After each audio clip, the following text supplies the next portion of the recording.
میرے پیارے اسٹوڈنٹس، اب آخری بات آپ کے سامنے میں یہ کرنے لگا ہوں کہ ہماری دعائیں قبول کیوں نہیں ہوتی۔ اس پہ میں آپ کو ایک حجاج بن یوسف کا واقعہ سنا کے بعد ختم کرتا ہوں کہ حجاج بن یوسف وقت کا بہت بڑا ظالم جابر حکمران تھا، اور اس نے بہت سے مسلمانوں کو شہید بھی کروایا تھا۔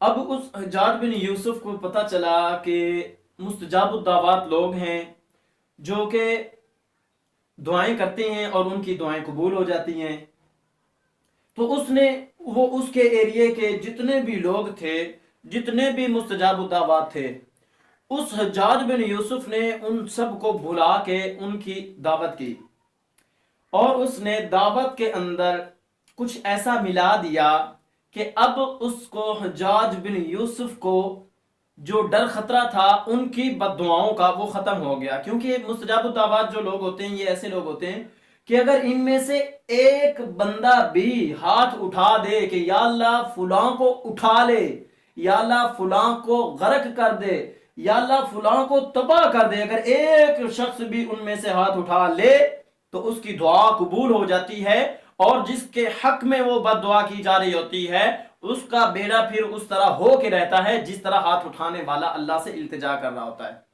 بات کیا کر رہے ہیں کہ ہماری دعائیں کیسے قبول ہوں گی، بات یہ چل رہی ہے، ہمارا موضوع یہ چل رہا ہے۔ تو جب اس نے دعوت کی تو دعوت میں سب مستجاب الدعوات کو بلایا اور ان سب کو وہ حرام کا لقمہ، حرام کی کمائی، حرام کا کھانا کھلا دیا۔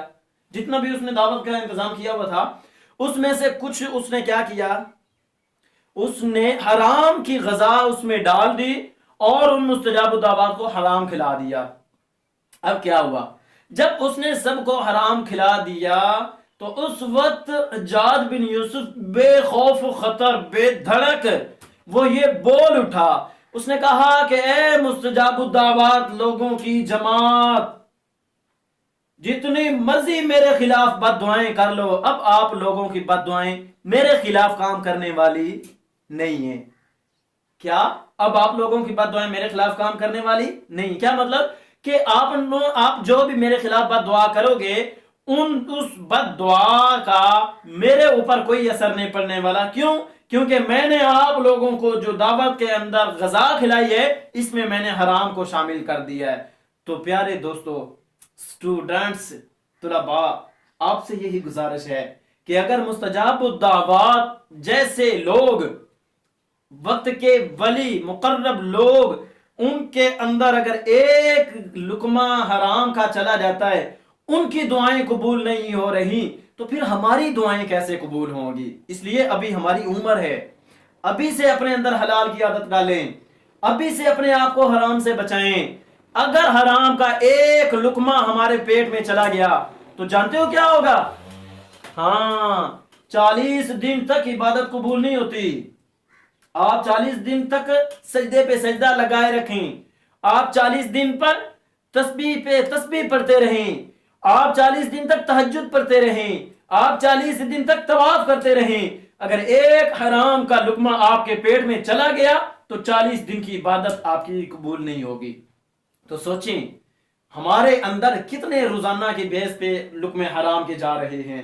تو اس لیے پیارے دوستو، پیارے اسٹوڈنٹس، آپ اپنے آپ کو بھی حرام سے بچائیں اور اپنے دوستوں کو، اپنی کلاس فیلوز کو، اپنے اسکول و کالج والے جو بھی طلباء ہیں ان کو، دوستوں کو، سب کو حرام کے لقمے سے بچائیں۔